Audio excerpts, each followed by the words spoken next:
Minai Joei a Saga, episódio 22, A Bailarina.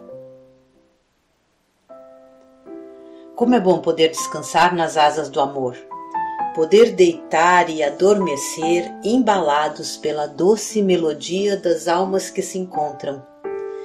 Vivemos muitas vidas e experiências buscando esse sentimento, essa completude que experimentamos quando estamos juntos àquele ser que é nosso companheiro de muitas eras. Quantos desvios e equívocos cometemos ao longo de nossos caminhos, quanta dor e desilusão acumulamos ao longo das nossas histórias. Mas o amor, esse sentimento poderoso e envolvente, curativo e iluminador, o amor, é a cura de todas as nossas dores, é a correção de todos os desvios. E não somente o amor que dedicamos àquele companheiro de alma, mas aquele amor universal e absoluto por tudo que existe no mundo, nos muitos universos que são a morada de Deus, da fonte, do Criador, ou como quer que o conheçamos. Amor é o remédio que cura todas as nossas dores. É a chave que abre todas as portas da felicidade. É o bálsamo que trata nossas feridas. O supremo bem e o supremo acerto que apaga todos os erros, todos os desvios, que transforma toda sombra em luz. Por que resistimos tanto a esse sentimento maravilhoso e libertador? Por que o tememos tanto? Sejamos livres e valentes. Tenhamos a coragem de amar a nós mesmos, àqueles que cruzam nossos caminhos, aos que ferimos e aos que nos feriram, a tudo que existe, enfim. E quando aprendemos esse amor infinito e universal, descobrimos que a felicidade existe justamente nessa capacidade de amar, de se dar e receber. Sejamos generosos no nosso amar, que nosso amor tenha a amplitude do universo, e nossa felicidade será igualmente ampla e infinita.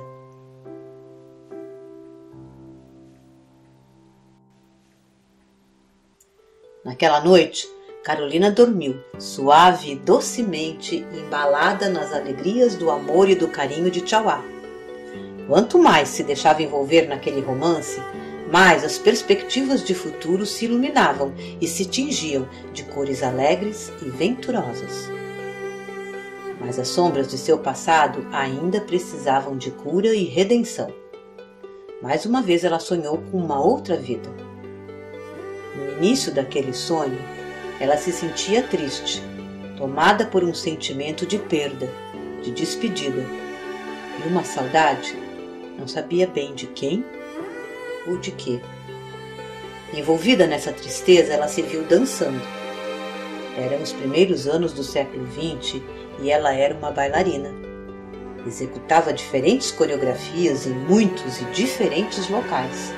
Gostava demais da dança e do mundo de emoções que vivia através dela. Dançou nos mais famosos e requintados teatros da época, frequentou os ambientes mais sofisticados e conviveu com a alta sociedade daqueles tempos. Alcançou fama, sucesso e fortuna. Mas para que seus sonhos de fama e riqueza se realizassem, teve que fazer uma escolha entre um grande amor e o sucesso. Escolheu a fama e o sucesso e abandonou seu amor. Acreditou sinceramente, presunçosamente acreditou que quando encerrasse a carreira de bailarina, poderia encontrá-lo e viver um romance ao lado daquele que lhe devotava uma afeição sincera e sem cobranças.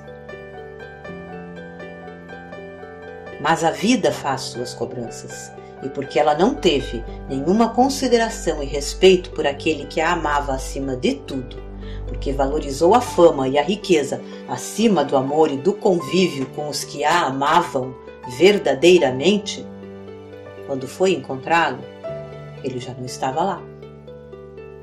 Seu amado, aquele que ela abandonou, mas que nunca deixou de amá-la, já não estava entre os vivos.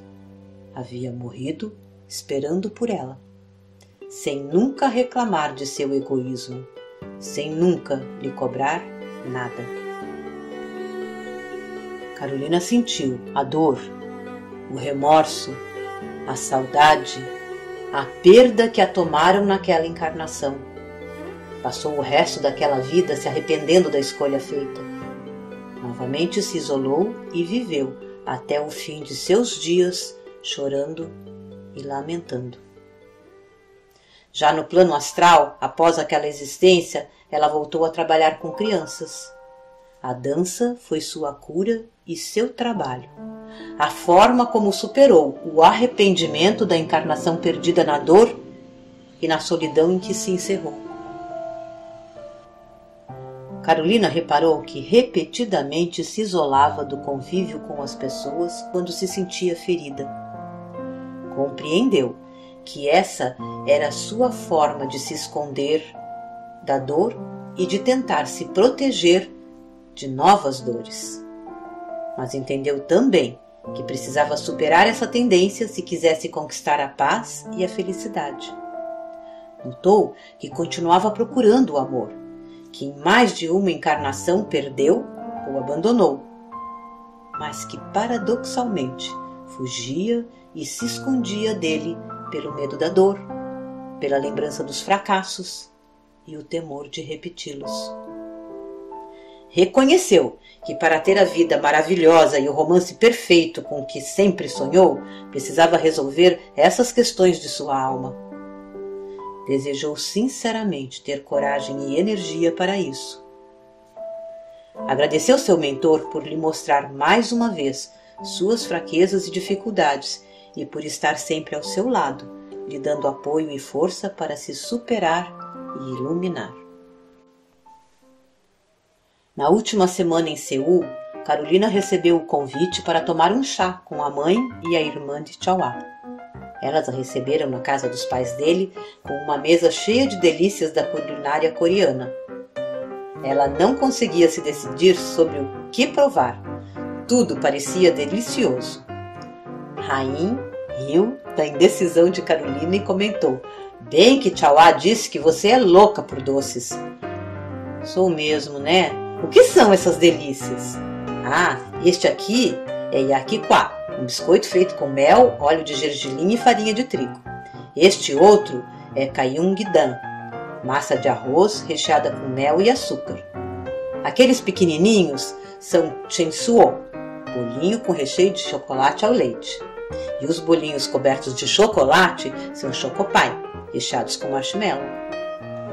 "Ai, meu Deus, não sei de qual vou gostar mais.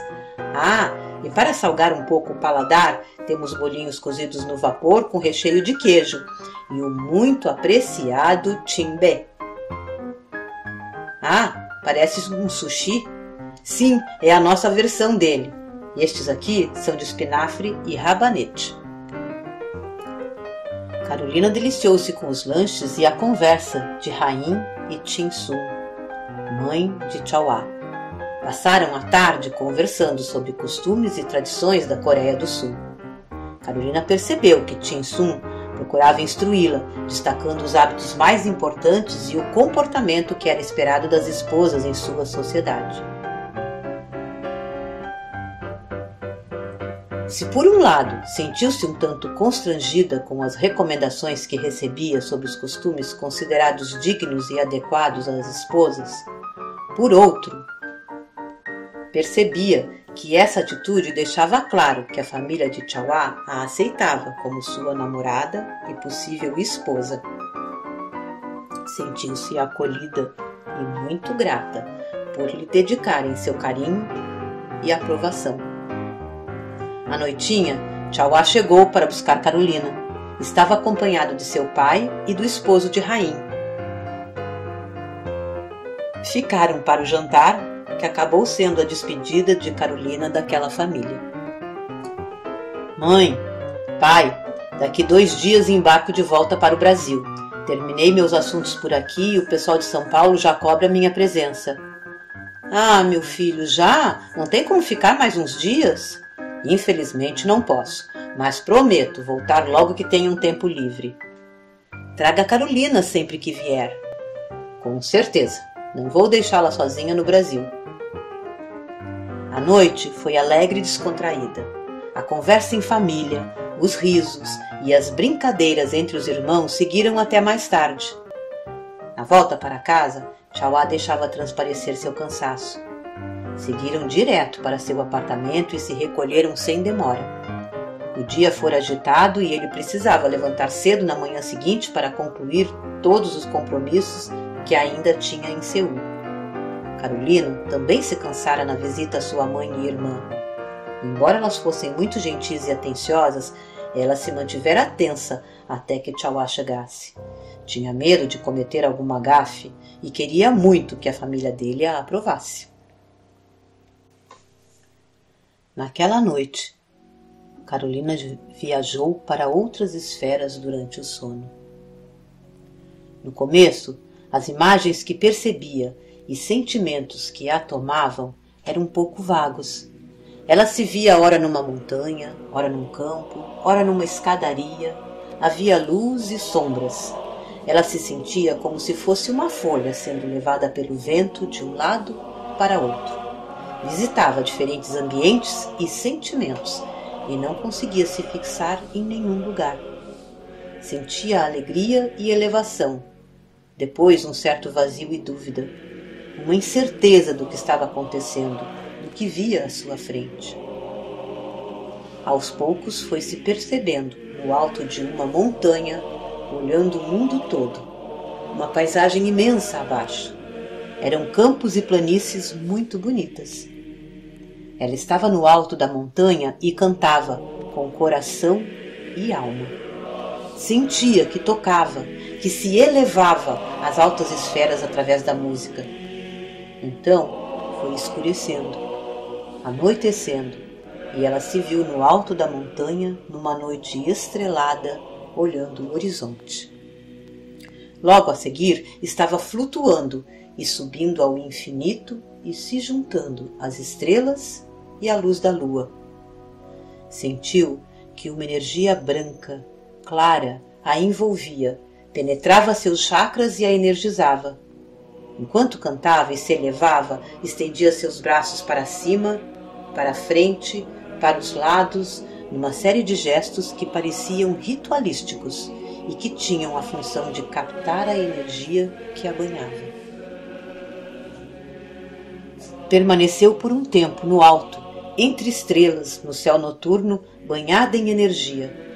Foi se sentindo mais leve, mais etérea, menos densa, quase como uma nuvem de fumaça branca brilhante. Então, começou a descer e estava novamente mais próxima da terra.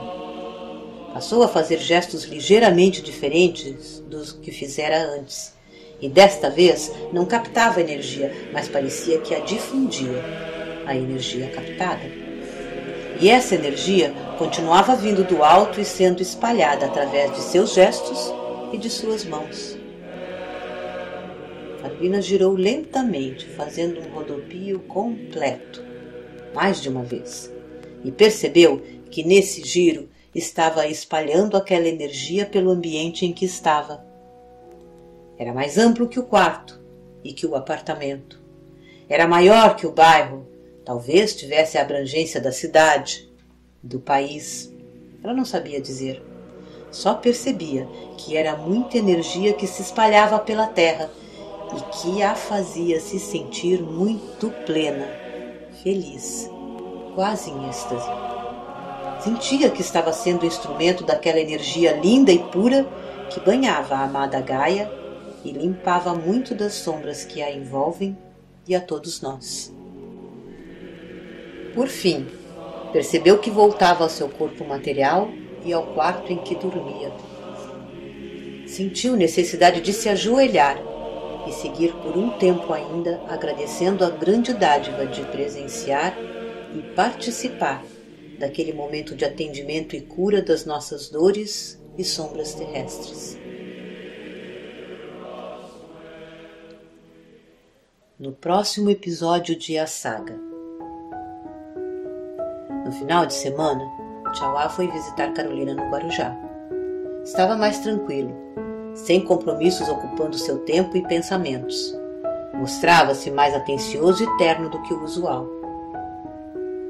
Na noite de sábado, a levou para um jantar à luz de velas num restaurante muito romântico da orla. Carolina se sentia feliz com sua atenção, mas uma certa angústia a incomodava. Parecia que Tchauá tinha alguma coisa importante a lhe dizer e seu coração se apertava, tomada por temores e dúvidas. Será que ele desejava terminar seu relacionamento? Depois que sua família a conhecera, teriam-a considerado inadequada? Teria ele se cansado dela? Seus fantasmas e crenças limitantes a torturavam. Mas desta vez, ela não se entregou à fuga e à atitude fria e distante. Manteve-se atenta e carinhosa, apesar de seus temores. No final da noite, Tchauá parecia muito sério quando se dirigiu a Carolina. Carolina, já ouviu falar sobre Acaíto,